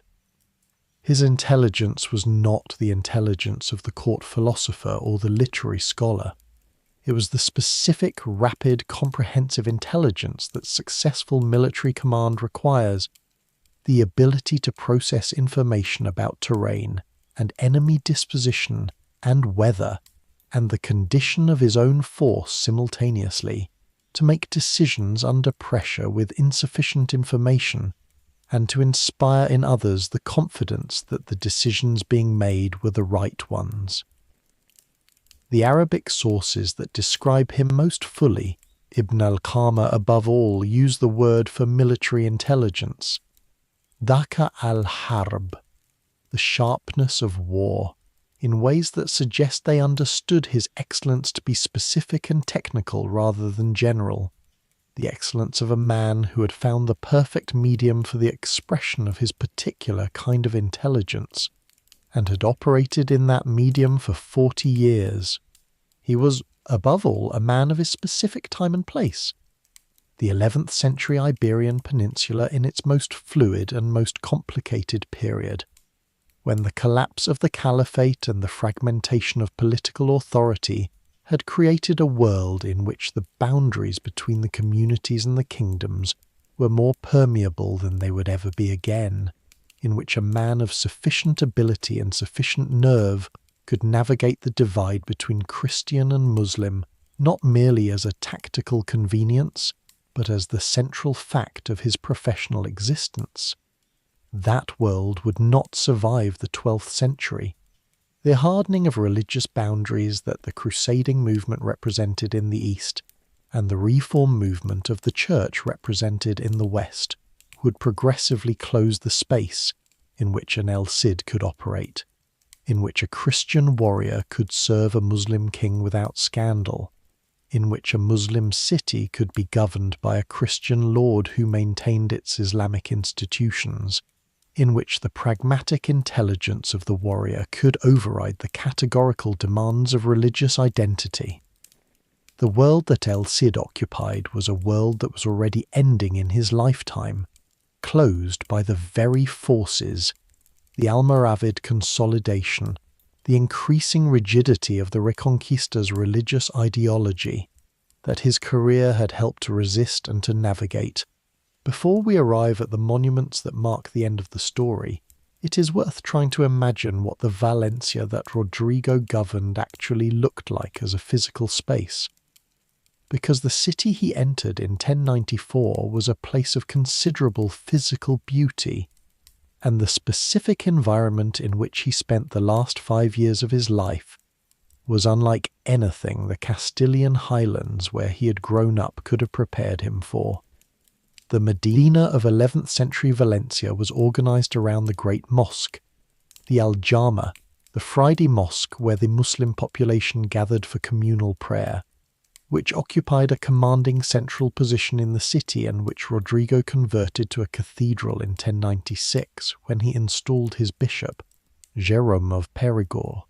The conversion of the mosque to a cathedral is one of those acts that the symbolic reading of history finds enormously significant. The overlaying of Christian sacred space on Muslim sacred space, the replacement of the call to prayer with the ringing of bells, the transformation of the Qibla wall facing Mecca into the Christian apse facing east, and that the pragmatic reading finds less decisive than it appears, because the physical building continued to serve the community that used it, under different ritual and different language but in the same space. The archaeological remains of the mosque are now beneath the Gothic cathedral that subsequent centuries built over and around the original conversion, and the layers of building tell the story of the convivencia and its eventual resolution in compressed architectural form. The palace that Rodrigo occupied, described in the sources as a substantial residence appropriate to the lord of a major city, was almost certainly a modified version of one of the existing palaces of the taifa rulers, furnished with the carpets and cushions and the portable decorative objects that the Islamic interior design tradition favoured, and that the conqueror of Valencia would have found available in the city's stores and residences. The specific physical comfort of life in a prosperous 11th century Muslim city was real and significant. The hammam that provided heated water for bathing, the courtyard gardens with their fountains that provided the specific pleasure of water in a dry climate, the sophisticated cuisine that the agricultural abundance of the huerta supported, and Rodrigo Díaz of Vivar, born in a cold highland village north of Burgos, spent the last years of his life in a Mediterranean palace surrounded by orange trees. The city of Burgos, where Rodrigo Díaz grew up, and where the cathedral that houses his tomb was built across the 13th and 14th centuries, is the place where the historical and the legendary El Cid most directly intersect in the physical world.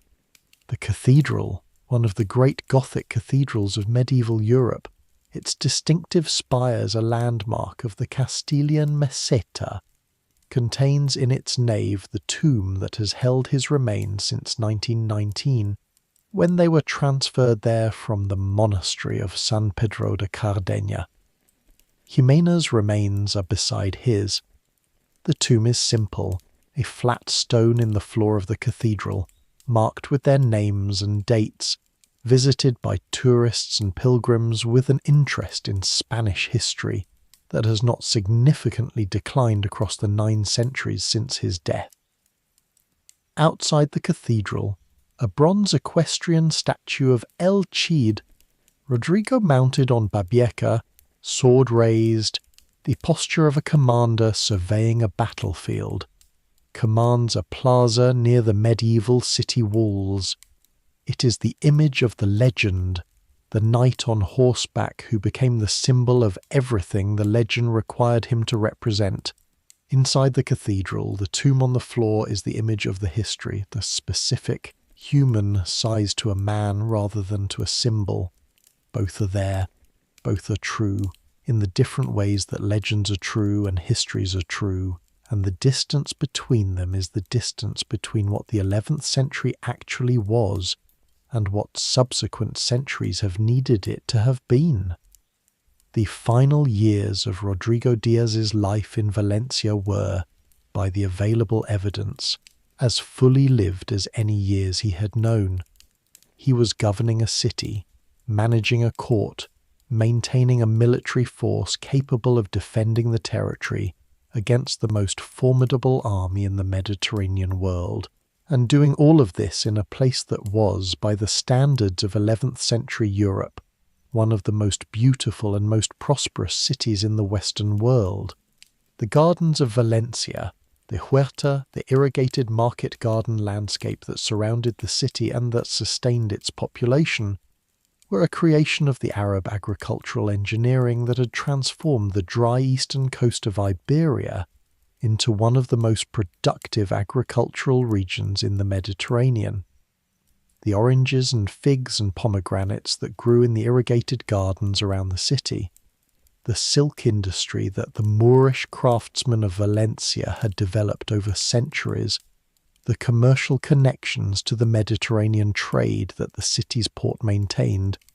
all of this was what Rodrigo governed in the last years of his life, having come from the cold highlands of Castile and the mountain campaigns of the Zaragozan frontier to the warm coast of the Mediterranean.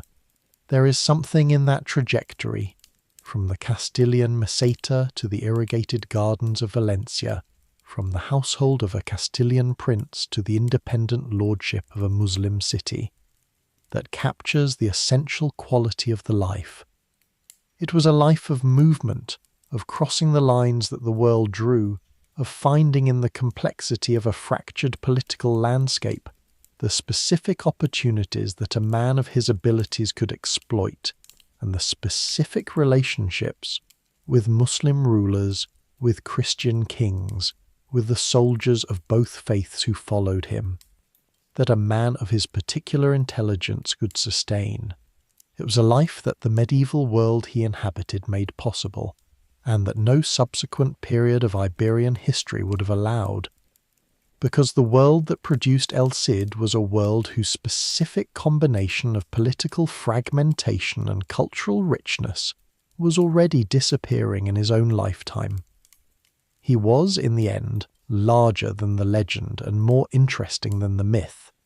a man whose actual career exceeds the literary version in almost every way, because the actual career was lived in a world whose complexity the literary version could not fully accommodate. The poem is beautiful, the history is better, and the man, at the centre of both, was one of those figures whom the historian encounters occasionally across the centuries, and who resist every attempt to reduce them to a single coherent story, because they were genuinely too complicated to fit. The night is settling in now, and the long story of Rodrigo Díaz de Vivar has reached its proper resting place. In the cathedral at Burgos, in the flat stone with his name and hers, in the 900 years of legend and scholarship that have argued about what he meant and who he was and whether the legend honoured or betrayed the man underneath it. He was born in a village near Burgos around 1043. He served a prince who became king. He was exiled twice by the king who replaced his patron. He fought for Muslim rulers with the same skill and the same loyalty he had given to Christian ones.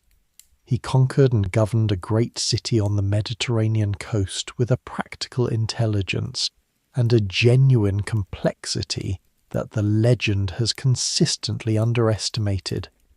He defeated the most formidable army in the medieval Mediterranean in open battle.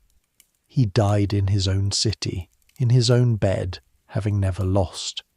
The Muslim soldiers who called him Sayyidi knew something important about him that the Castilian legends sometimes forgot,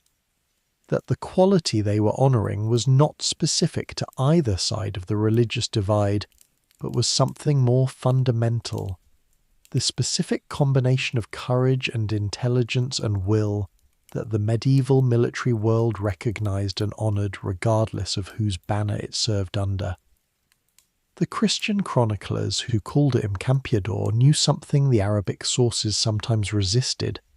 that the specific achievements of his career required a foundation of personal character that transcended the political arrangements it operated within.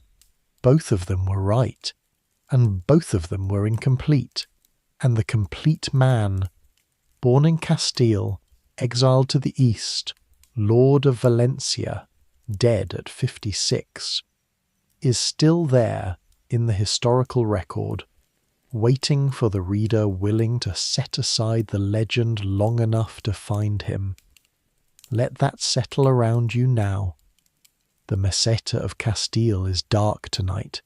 and the irrigated gardens of Valencia are dark, and the cathedral at Burgos where the tomb lies on the floor of the nave is closed to visitors but open in the other sense. The sense in which very old buildings are always accessible, carrying in their stones the weight of the centuries and the specific human lives that the centuries have absorbed. The knight is in his tomb, the legend is in the poem. The world he navigated, 3 civilizations on one peninsula, the most complicated map in medieval Europe, is history now, resolved into the simpler geography of modern Spain. But it was real, and he was real,